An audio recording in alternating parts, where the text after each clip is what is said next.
Hello and welcome to the Sensibly Speaking podcast. This is Chris Shelton, the critical thinker at large. This is Ruth McLeod, the Atheist. And we are coming to you from the Sensibly Speaking studios in this fine election year. Oh my God, politics, man. We're going to start off with politics? We are just... this is heavy to start off with, politics. I know. It's actually a little goofy that I do that.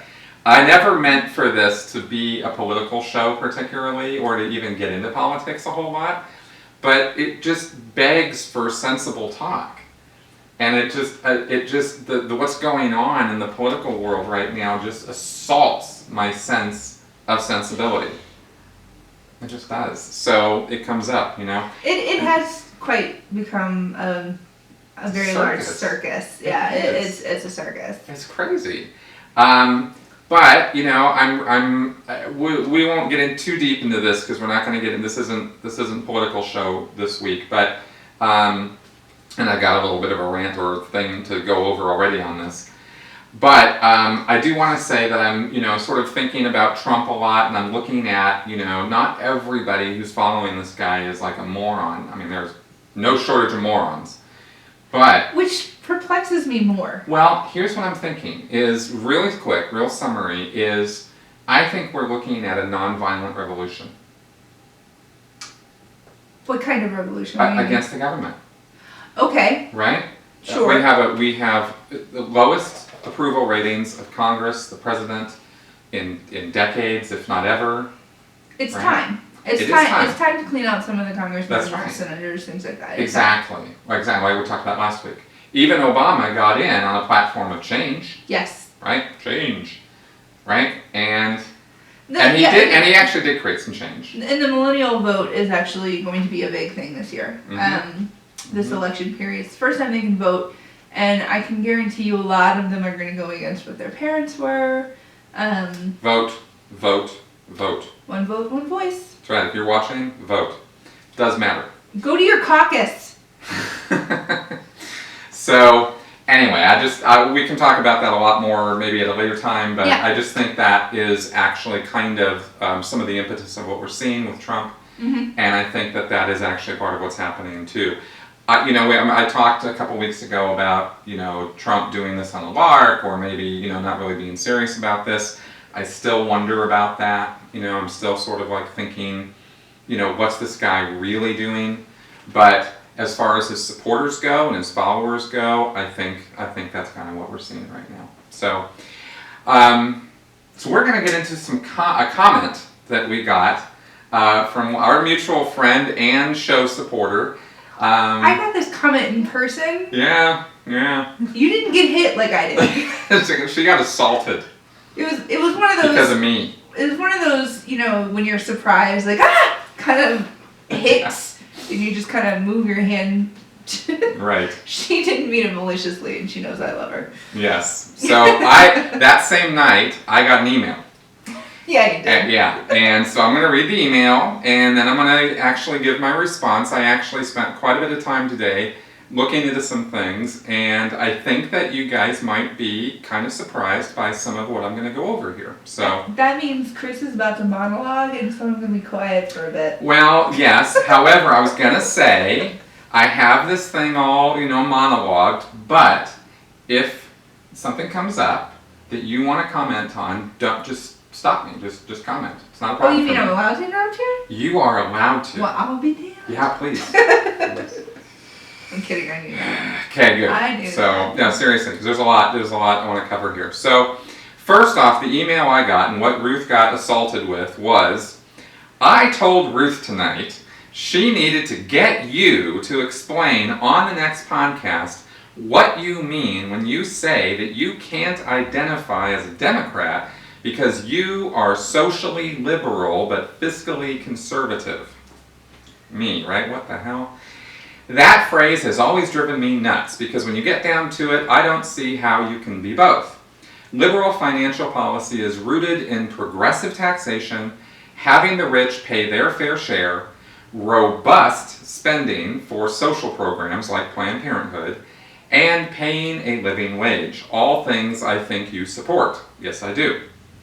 Conservative financial policy has supported regressive taxes, defunding of social programs, letting the free market, i.e. the wealthy, decide who gets paid what through trickle-down economics and by tax breaks for the job creators, and practically unlimited military spending. The economy, unemployment, and the deficit have all historically done better under Democrats, whereas the Republicans have run up the deficit and gutted social programs in order to fund tax breaks for the wealthy.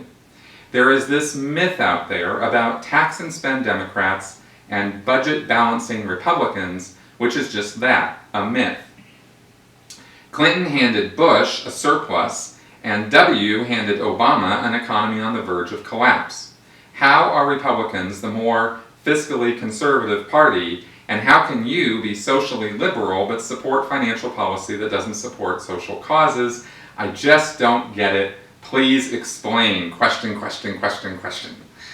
Yeah, there's really a lot of question marks in there. There are, and I just copy and pasted. See, you got all the question marks. I got the exclamation marks as well as that. That's right. Now there's a lot of claims being made in that email, actually, and I didn't fact check that, or I'm not. The point of what I'm saying here is not to refute all that or say that everything that she's saying in that email is true, because I don't know that it all is. What I'm going to do is explain what I meant by being fiscally conservative. So first, let me define what I mean by fiscally conservative. I want lower taxes, smaller government, and less government regulation of business.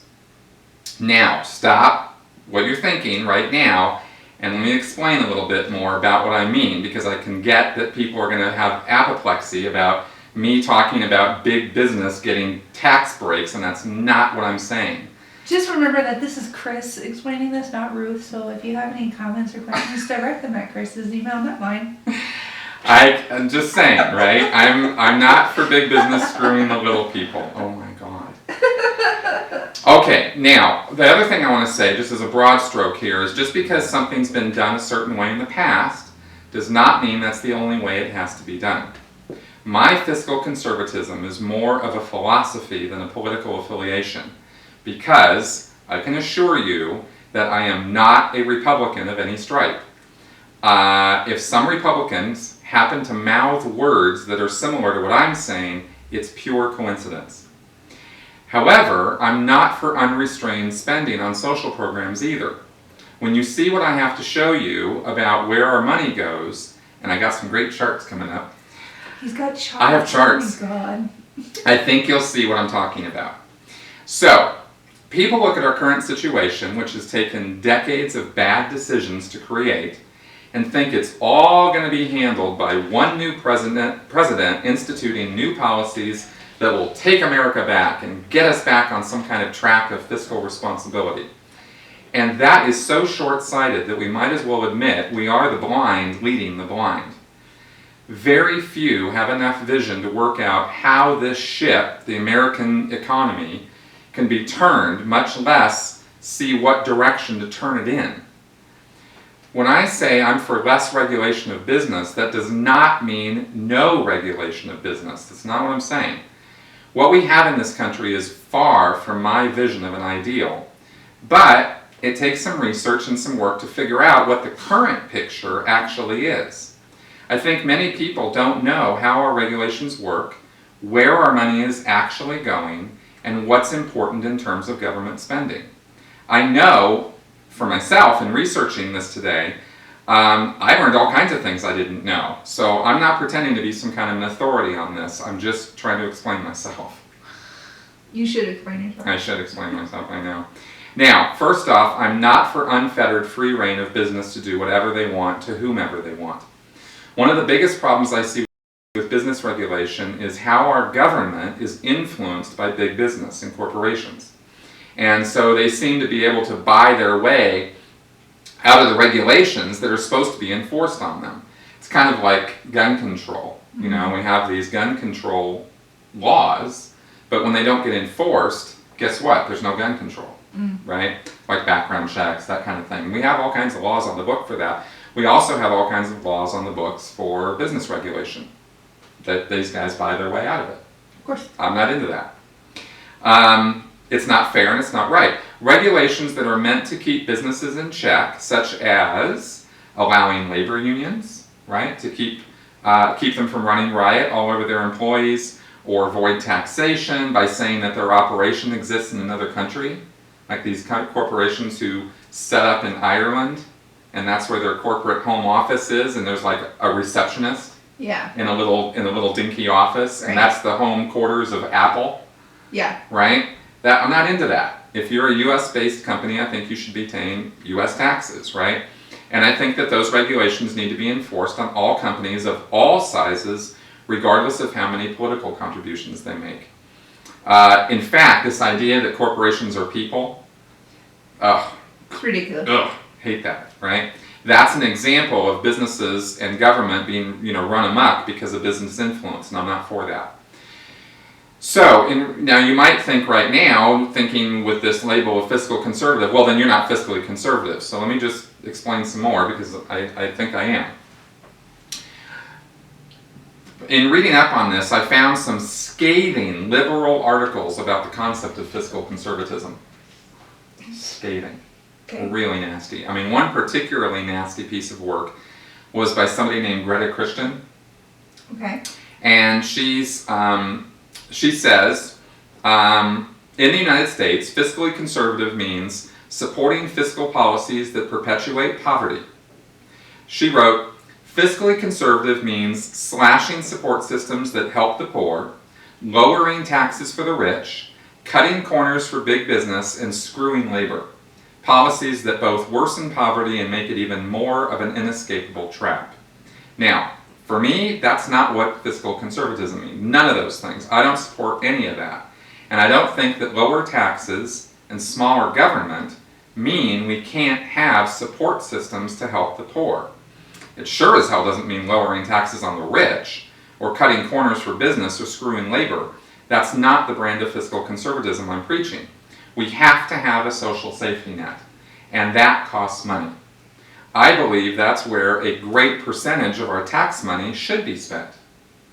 Turning around and investing it right back in our own people, right? Now, despite what you might think, when I researched this, I found out that is the case of what's happening with our money within our existing government. I'll show you.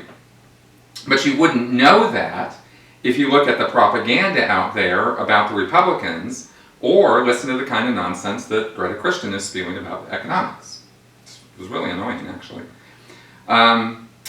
So I do have to make a point here. Liberals and Democrats alter and skew facts to serve their platform just as much as Republicans do. Well, no shit. Yeah, well, I'm just saying. So, yes, that happens, and yes, I'm saying it. So, I know we have a fairly liberal-minded show here, because that's where we come from, but I wanted to say that out, because, people call me out on that. Okay. Yeah. So, let me show you guys some things that actually kind of blew me away.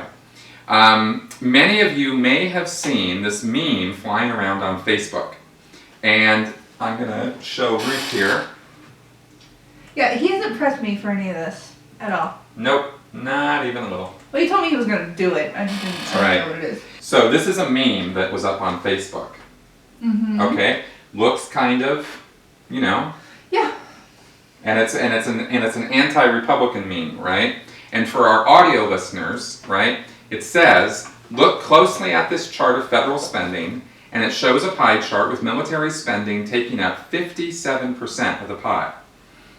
It shows a tiny sliver of 1% of the pie labeled food and agriculture, and says, somewhere within the tiny orange sliver at the bottom is the food stamp program that Republicans blame for our budget deficit. And so ends today's lesson in Republican logic. Okay. Right? So the obvious message is, we're grossly overspending on the military, not... We are grossly overspending. We'll get to that. And we are grossly we'll overspending get on to the that. military. We'll get to that. Okay. All right. But we are grossly overspending on the military. And grossly underspending on food stamp program, social programs. That's what this chart shows. Do you agree that that's what this chart shows? That is what that chart is showing. That's pretty much the case, right? Okay. Now, I'm all about Okay, poking holes in Republican logic, because we do it all the time Yeah, here, sure. right? Sure. When it comes to separation of church and state, war on Planned Parenthood and LGBT rights, and a lot of other religion-driven positions they take socially. But stop for a second and look very closely at this chart. Now let me ask you two questions, which I myself did not notice at first and which totally fooled me. One, what year is this supposed to be? It doesn't have a year? Exactly. And two, where is Medicare, Medicaid, and Social Security spending? I don't know. It's not on there, right? I was originally going to make a big point about military spending and how out of control it is based on this chart. Until I ran across an article in PolitiFact, which is kind of like Snopes for politics, right? About this very chart. Okay. And guess what? It's not that the information in this chart is a lie.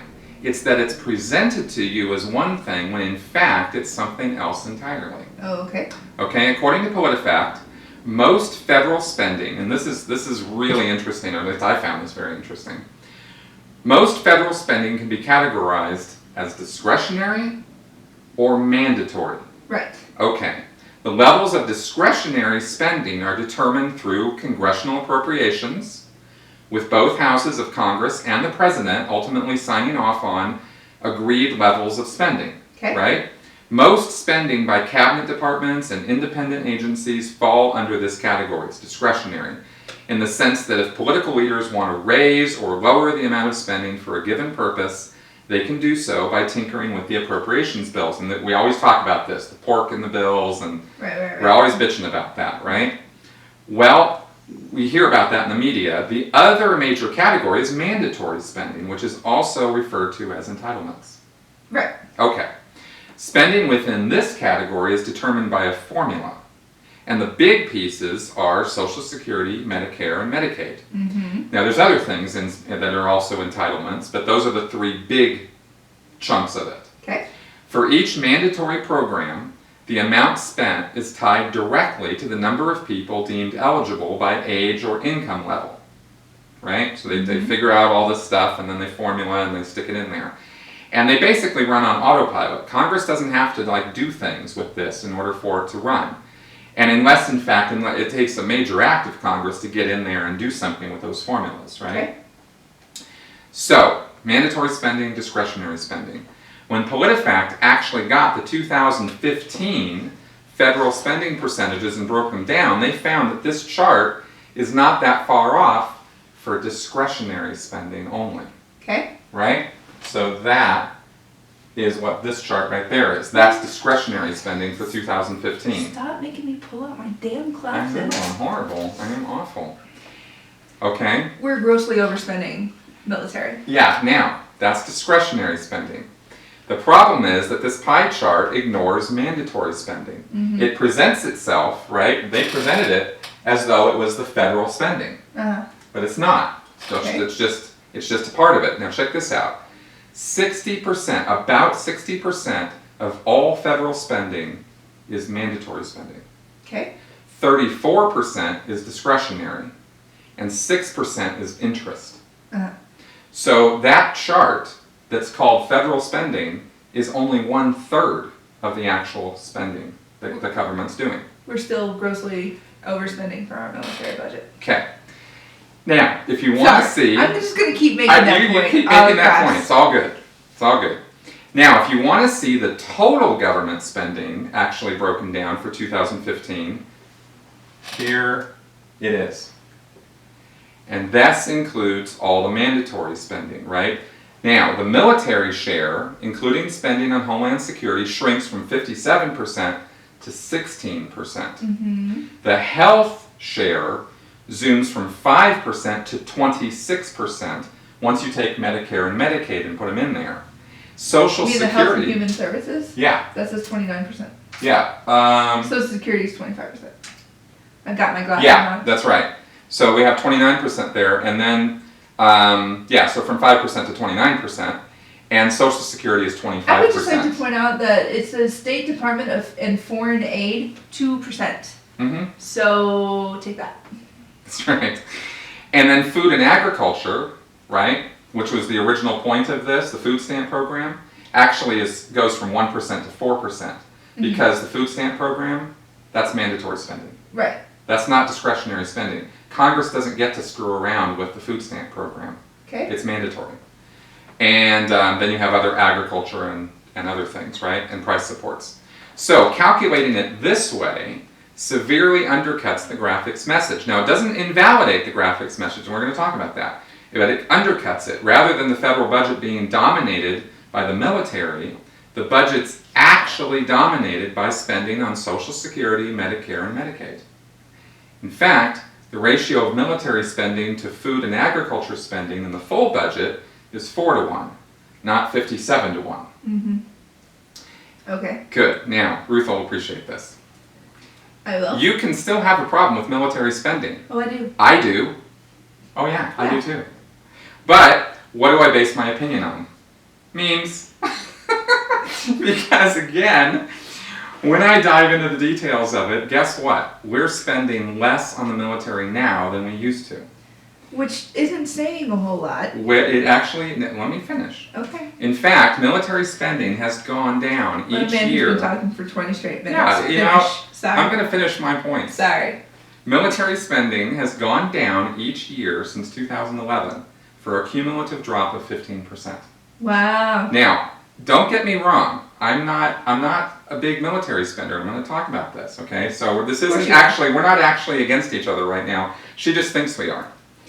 National security spending in 2010 was 20% of the federal budget. 2010. Well, I'm sorry, I actually went to work all day. But in 2015, I actually did, like, work. Well, see, this is my work. But in 2015, it was 16%. So it went from 20% of the federal budget to 16%. That's what it shows there, 16%, right? Used to be, 4 years ago, it was 20% of the budget. Yeah, I did get my glasses because I don't trust you reading it. So, I said 15, but okay, fine. Yeah, so now, here's the thing. This went down, military spending went down because of two things. One, Obama withdrew troops from Iraq and Afghanistan. And second, because of the sequester. What's the sequester? What do you mean, Chris? You may recall the government shutdown back in 2011 when the Republicans and the Democrats couldn't come to an agreement on the budget. Remember that? Was that 2011? That was 2011. Are you serious? Yes. Legit thought that happened like 2 years ago. Yeah, no, it's 2011 that happened. Okay. So they couldn't come to an agreement. When that happened, mandatory spending cuts went into effect, which cut spending across the boards.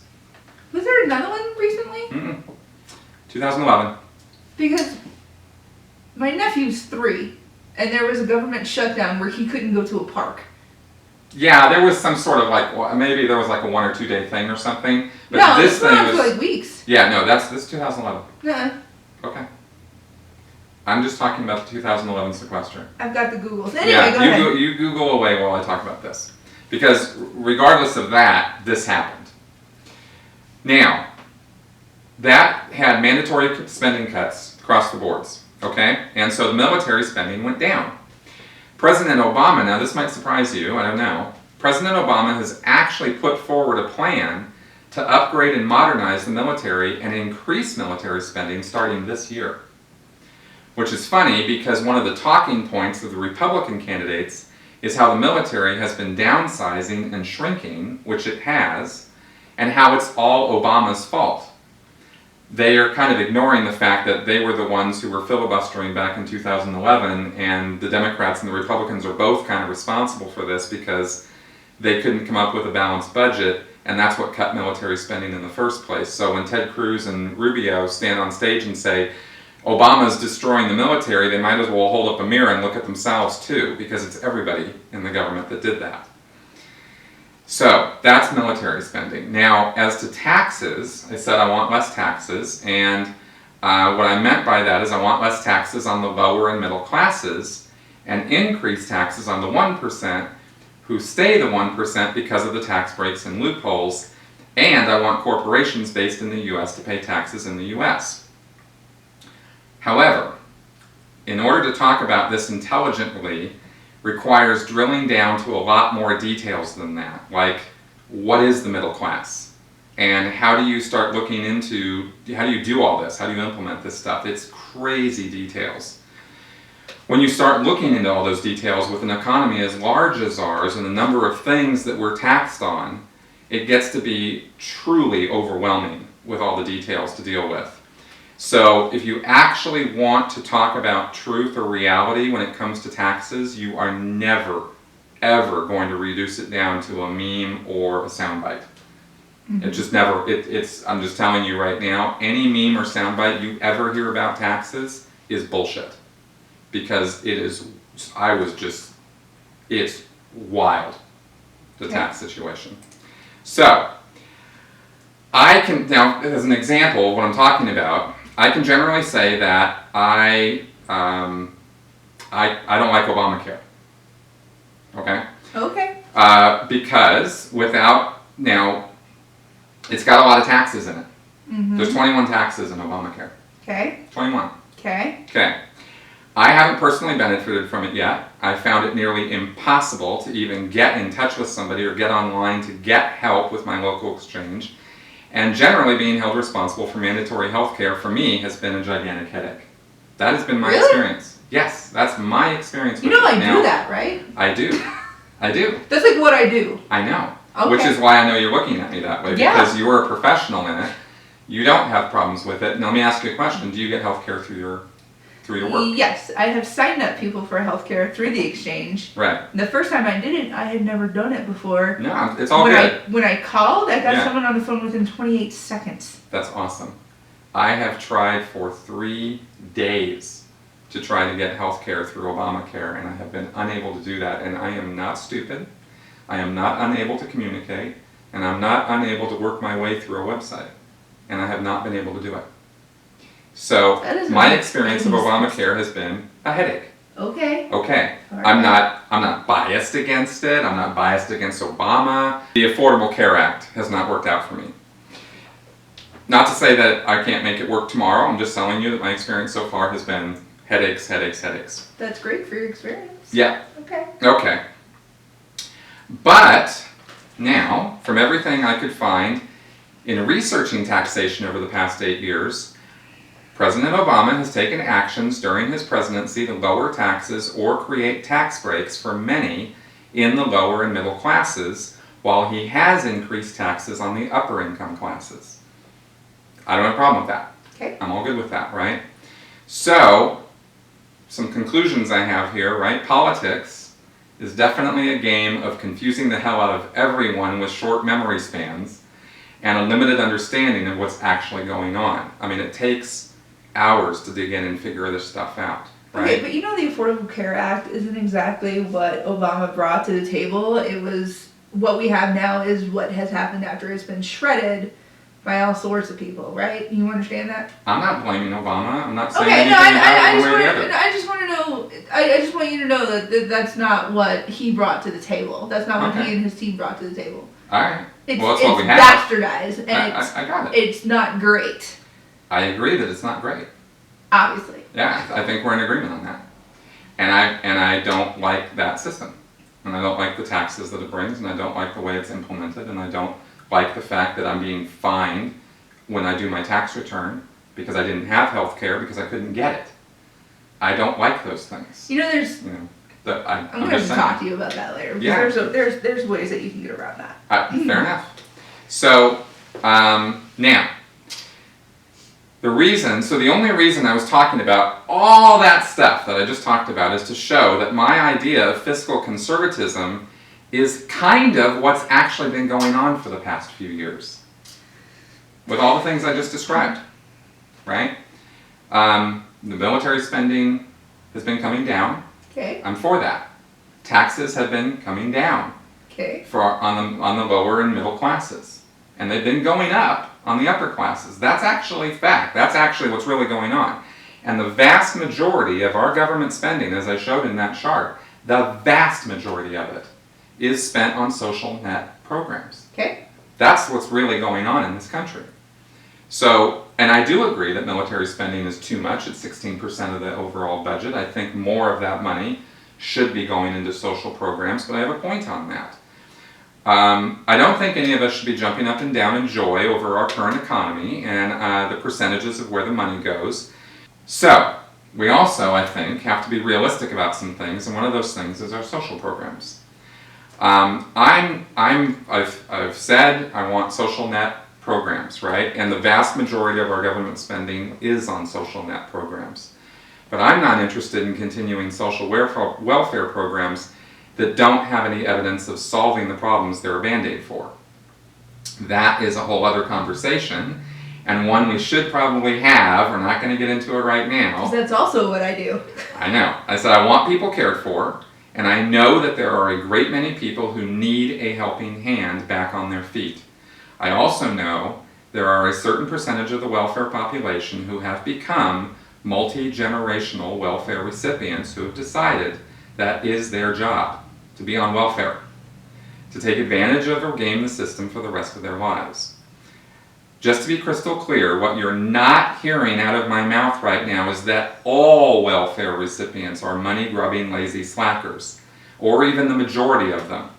That's Republican rhetoric that you'll hear from Rush Limbaugh or Sean Hannity or Bill O'Reilly. You're not hearing that from me. I'm saying there is a percentage of people who game the system. We have to be honest about the fact that people do that, and it's not just a couple people, and it's not a short-term problem.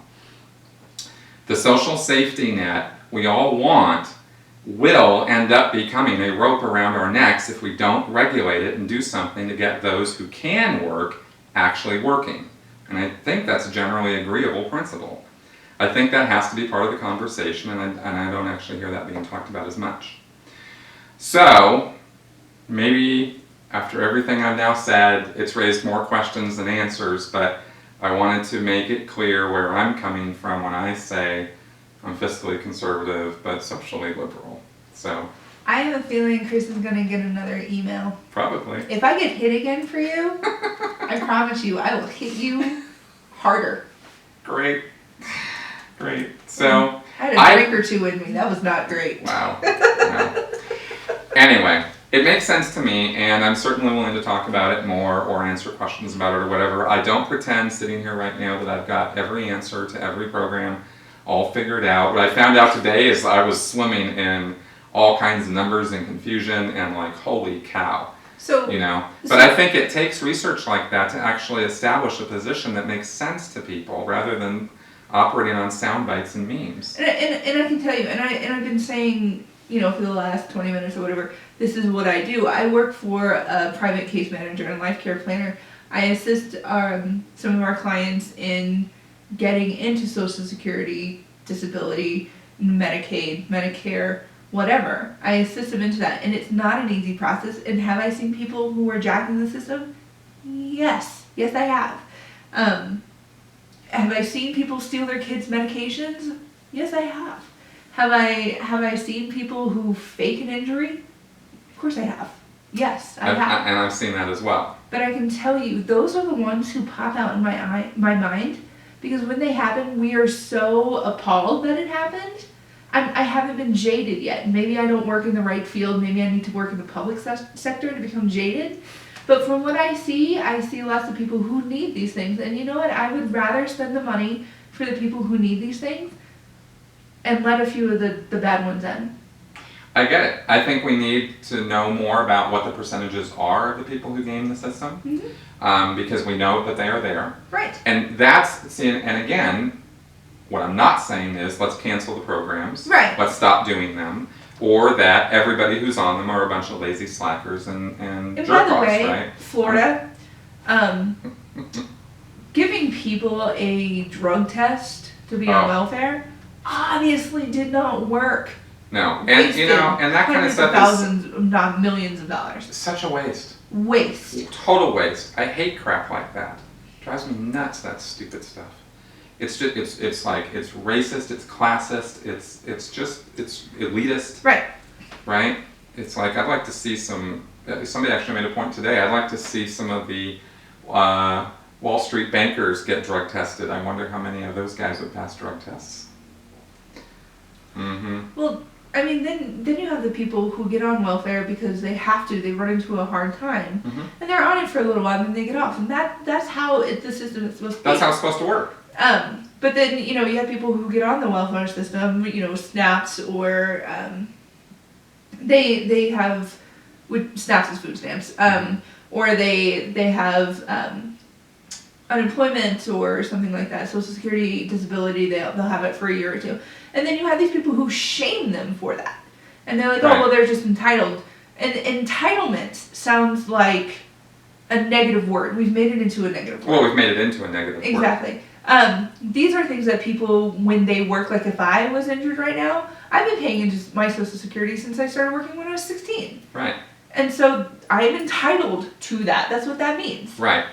This is why sound bites and rhetoric and memes do not work and are not proper ways to understand these systems or what's going on. So don't pretend that you understand things if you're understanding. And I'm looking in a mirror right now when I'm saying these things, because it takes time and energy, and this is part of critical thinking that I'm just gonna keep harping on because I think it's important, right? When you work in the field, you don't need me to explain to you how healthcare works. I needed to have it explained to me. I do not know how healthcare works. Please do not ask me questions. So I can use the Googles. Basically, I, through the course of this, have come to realize over the last year or so, I have invented a new logical fallacy. I haven't seen this anywhere, and maybe I'm not inventing it, but I'm not plagiarizing it.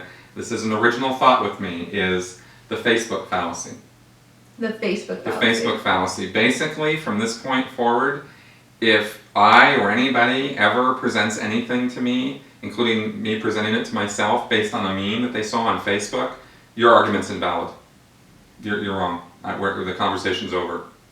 Like, I have proven so many of these things so wrong so many times.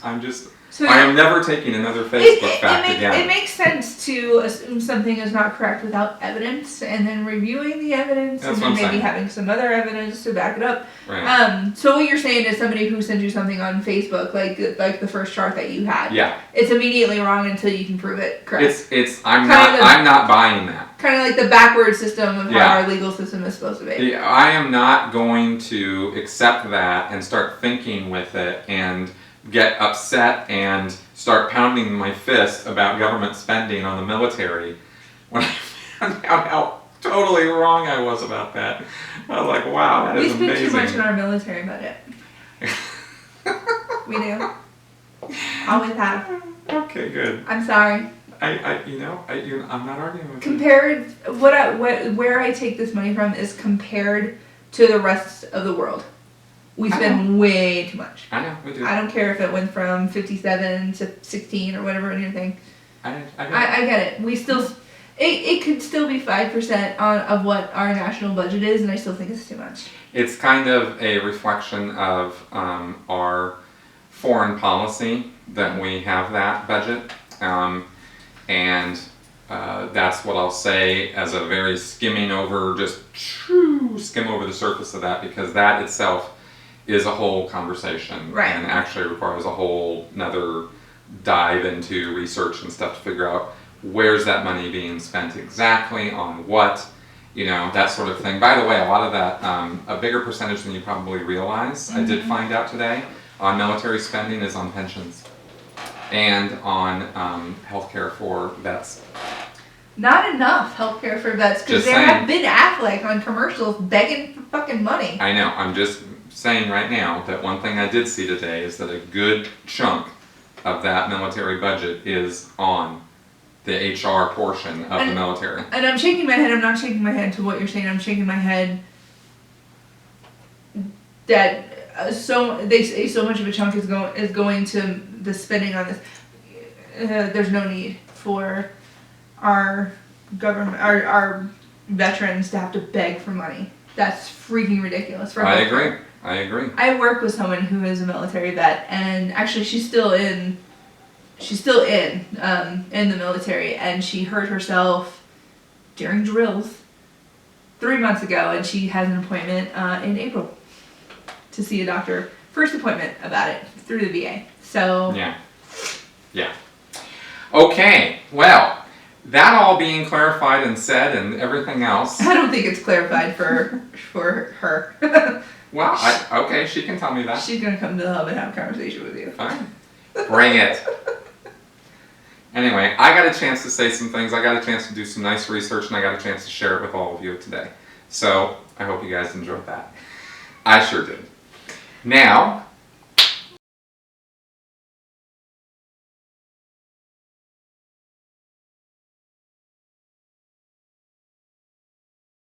in the news today, Washington Post. Marine vet banned from his kid's school after objecting to Islam lessons. So yeah, I actually ran across a different news source reporting on this maybe about a week or so ago. This is something that happened back in 2014. Essentially, a Marine vet, his daughter is in high school. She's a junior in high school. This is all in Maryland. And she is probably taking a world religions course, maybe it's a social studies course. Anyway, she's learning about different religions, which I have no problem with in the public school. I think it would be actually wonderful if more of us learned about other religions in a situation like that. So anyway, she starts bringing home some of her assignments when they were talking about Islam. And long story short, we'll get into the long story. But long story short, guy gets banned from his daughter's school for threatening violence against the school because he's very upset that she is learning about Islam. He claims that his daughter was asked to recite the 5 pillars. Basically, she had to say that Allah is above any other god and that, As a lesson of what Islam teaches. Yes. Not as a religious convert to Islam. Right. The lessons taught that Islam was a peaceful religion, court papers say, and that jihad is a holy war waged on behalf of Islam as a religious duty, personal struggle and devotion to Islam, especially involving spiritual discipline, which is actually true. That's I don't know why that's named in here because that's actually what that means. Because I took a comparative religions course in college. So he's claiming that the school wasn't just teaching Islam, but it was promoting it in a way that amounted to an assault on his family's Christian faith. There's the key part of the story right there. There you go. So when he called the school to complain, and they basically told him that this is part of a comparative religion course where they learn about all sorts of different religions, he was actually claiming that his daughter spent weeks on Islam, whereas only a short time on Christianity. Heaven forbid. Apparently Christianity, according to the story, is covered in the lesson plan on the Renaissance. No one in their right mind is going to cover the Renaissance in a couple days in a history class. Right. So I actually do not believe that. I'm skeptical. Yeah. And like I said, I actually read this in a different, from a different news source. And it came from Fox News. So I kind of read it with a grain of salt. and I got a little salt shaker in there. Yeah, I know. And then this came from the Washington Post. I mean, the news source is the news source. The story is the story. I mean, the guy is banned from the school grounds. Right, and now that, she's going into her senior year, they're worried about him not being allowed on school property when she graduates, the whole graduation ceremony. I don't know any school that would probably stop him from going to a graduation ceremony. I think he should certainly be allowed to do that. They are claiming that he was banned because he threatened physical harm. And he might very well have let his mouth run away with him. He's saying now he didn't, it's he said, she said. We have no judgment on that whatsoever. Right. But he's filing a lawsuit saying that this school is putting one religion over the other, right. Which is obviously something that you can't do.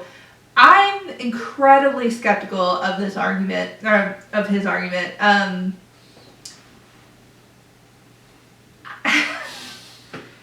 This is one of those things that it's incredibly blatant to me where someone is saying, "Oh, well, you can't do this against my face," but if the role was reversed, he wouldn't have a single problem. Imagine if a Muslim went to the school board and threatened violence because son or daughter were being taught Christian values or about the history of Christianity, Heaven forbid. oh my God, right? What would happen then? Or also in the lesson plan was Buddhism and Hinduism also being taught as part of the curriculum, right? So, can you imagine some Buddhist guy goes in there and is like, oh my God, Christianity, but Buddhism is the only answer, So there's,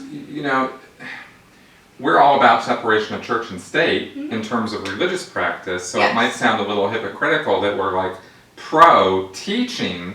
Yeah, and religion. I actually was not always pro-teaching. I wanted it completely out. I thought it was absolutely ridiculous. But I think it's crucial, especially in our times now, with what's going on politically and socially and in our world.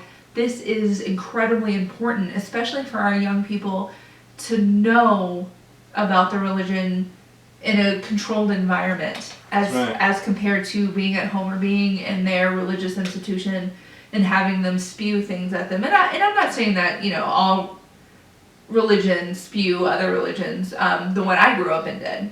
Most definitely did. And, added on top of that, I grew up in the South. And then, if you didn't look like us, if you didn't worship like us, you were bad and going to hell. That's kind of what I grew up with. If I had a comparative religion class in my high school, I think I probably would have had a different time coming to terms with things. I definitely learned about Egyptian ancient cultures and things like that, and I thought, oh, how silly, Anubis and all that. Yeah. It's impossible to get an accurate reflection or idea of what's happened in the history of people. Yeah. Without understanding the religious influence. Because, exactly. It's impossible. How can you study the Inquisition without knowing about Catholicism? Right. Forget it. Right. That sort of thing. And I think with Christianity being the strongest majority that we have when it comes to religion, they tend to get a little very sensitive. Yeah, about things like that. But I think this man may have just completely blown this out of the water, and they made a situation incredibly worse. But I want to read this last paragraph in this article. The last two paragraphs. Experts say that it's especially critical for children to learn about Islam and other world religions now, as fear of terrorism linked to jihad have become an increasingly dominant part of the country's political debate. To be an educated person, to be a citizen, to be part of our global conversation, to be engaged in our world, religious literacy is essential. Charles Haynes, vice president of the Newseum Institute and founding director of the Religious Freedom Center, told the Washington Post in December. Here's another quote. How are we going to live with one another in one of the most religiously diverse societies in the world without understanding one another? End quote. And I think that's essentially the point that we were trying to make here. We really need to be able to learn about other societies, other religions, other cultures, to be able to cohabitate this world with one another. I think misunderstandings is the biggest cause of conflict, whether it's between two people or whether it's between two countries. So the more that we know about different religions, different cultures, different societies, things like that, the better we can communicate with one another, and the more stigma that we can just wipe off as we go along. So I think this was an interesting story for me, and especially one coming from an atheist, to say we need to teach religion in a controlled environment. And I think I get a lot of flack from that sometimes. But not for me. I think it's helpful in the long run. And I feel like I'm kind of preaching to the choir now that I've said it about 7 times. But I don't know if everybody really agrees with me, and that's fine. No. It's an interesting story. Also in the news, we're going to jump to the Bernie Sanders one. For time constraints. We had 3 news stories, but we're going to cover 2. So you want to talk about this one? This is another article that kind of came across me. It actually struck a chord in me. It's essentially an open letter to Bernie Sanders from a self-made millionaire. This is a man who went out tried, failed, succeeded. And he is millionaire and he's making very good money, and he likes Bernie Sanders. He definitely feels a lot of pushback though when it comes to raising taxes on the wealthy. And this is one of the reasons that it struck a chord with me, is because I actually had the same conversation with my sister a few weeks ago. My sister, we came from the same place, not, terribly well off. But she put herself through college. She didn't ask for any loans. My parents didn't pay for it. She worked her ass off. She skipped Christmases, skipped Thanksgiving dinners to be an intern in a lot of different places. And she has a very good job. She has a very lucrative job, and she lives very comfortably.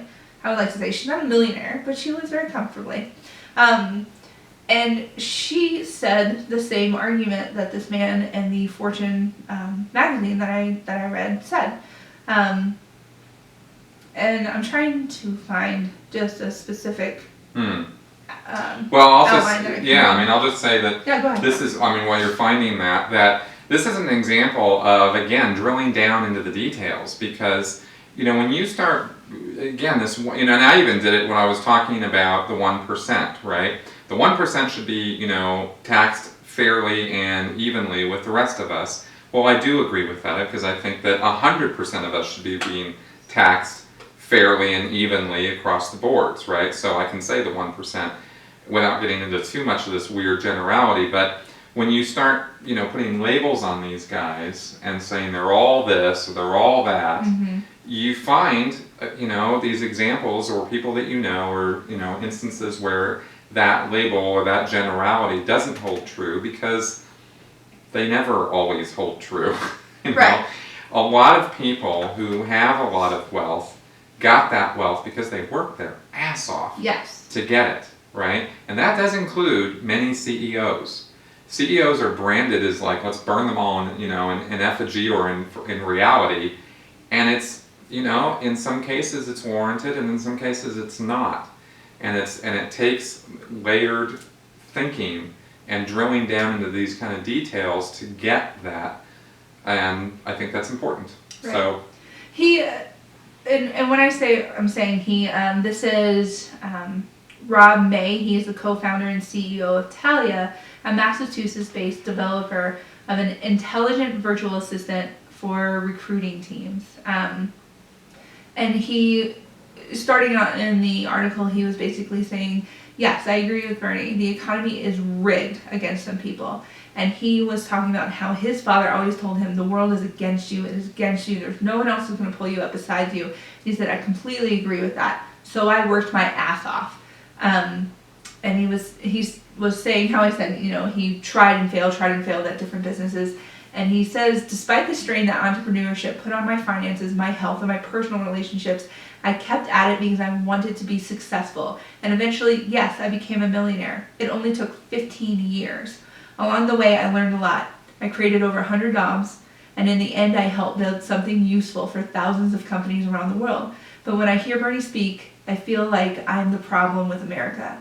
I'm one of those millionaires he mentions who should pay more taxes. I'm the bad guy. I'm the white male who is only successful because everything was handed to me.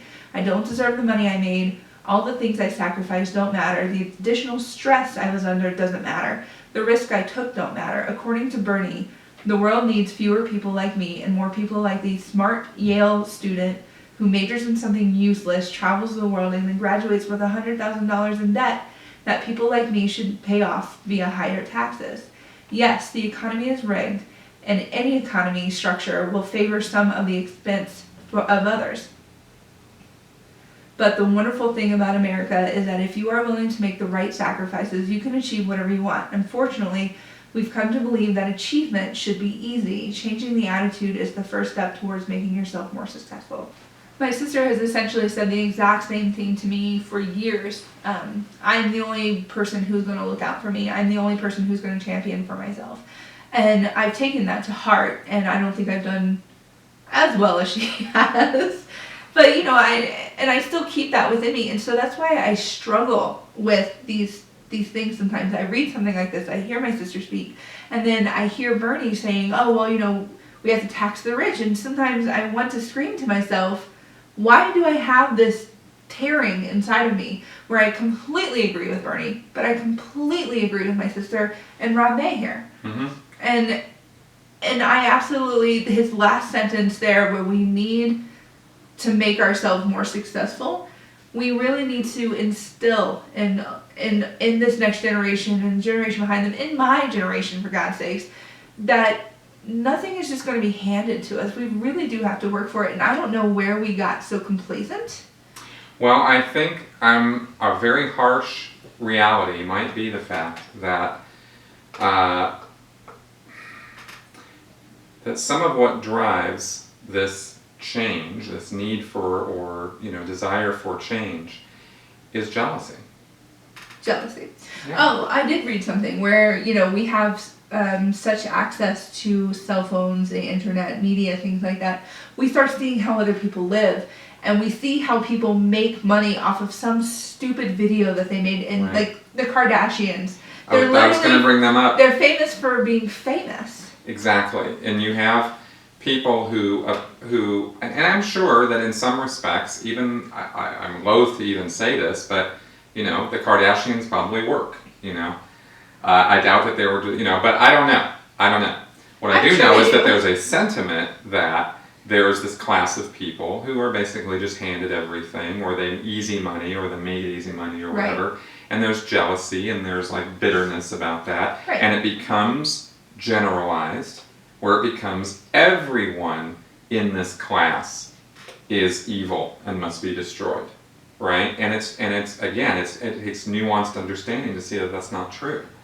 Right? The fact of the matter is that it is true. There is some truth in the fact that people with a lot of money support our economy. And it is true that people with a lot of money do create jobs, because they create companies that hire people, and that's how jobs are made. Yeah. Like, that's just how it is. Right. It's not Republican rhetoric. It's not Democratic rhetoric. It's just reality. Right. And it takes money to start a company. It takes guts and work and energy to do it. I did it this last year, and I haven't hired anybody yet, but I have my own company, and I'm working my ass off to make a living doing this, And now I feel like I should apologize to you for making that crack that I actually went to work today. This is my job. This is what I do, and I'm making a living at it. Right. So you could look at my life, and I'm a YouTube creator, and go, well, the guy just makes videos. Anybody could do that. Right. Well, I invite you to try. It's a lot of work. And just for the record, I show up and I look all cute and I talk. I leave, and he does all the editing. He situates all the lights. I don't even live here. I just show up and I talk for an hour and then I leave. Yeah, peace out. It's fun. I think I brought you dinner once or twice. And that's about it. It's all good. So anyway, point is that a lot of the people who have a lot of money actually earned it, and it's just as wrong as much as we hate the Republicans, the Sean Hannitys and Rush Limbaughs of the world, for villainizing or vilifying the lower classes and the middle class. We also should not get behind the Democrats or liberals who vilify all the people who have money. Both of those are totally wrong. There's a lot of different people in this country doing a lot of different things. And I think what essentially is happening, and something I do agree with Bernie Sanders, our middle class is shrinking because the whole trickle-down economics is not working. Right. And that is where I have the problem. The people who have the self-made millionaires, things like that, and they are the job creators, they are the ones who are doing this. And then you'll have people or organizations like Walmart, where they are the job creators, but they're the job creators of menial jobs, minimum wage, hard, right. Maybe. And the minimum wage right now is not a living wage. That's an issue. Yes. Right? That is a real issue, and it really sucks. Yeah. That we have to have a minimum wage, because wouldn't it be nice if corporations and businesses just paid a living wage as a matter of course? Wouldn't it be nice if waiters and waitresses got paid a living wage? Yeah, exactly. Like, I'm just saying, wouldn't it be nice? So that's where the ideals have to become regulations. And it's not like we're going to talk about this and say, oh, this one thing needs to change and then everything else will be absolutely amazing. Absolutely not. And I'm having this, like I said, I'm having this tearing feeling inside of me when it comes to whether or not I support what this person is saying or support what Bernie is saying. I could have both in my head. I can definitely agree with both, and I do. I feel bad about it. Right. Right. I feel bad about it as a liberal. I feel bad about it as a good Southern girl. But I wanted to bring it up because it was one of those things. I mean, we talk about Bernie a lot. We talk about politics in here. And it's like, Trump, yay, Bernie. But this is one of those things that we have to keep in our mind. No one person is going to be absolutely perfect for a political candidate. That's right.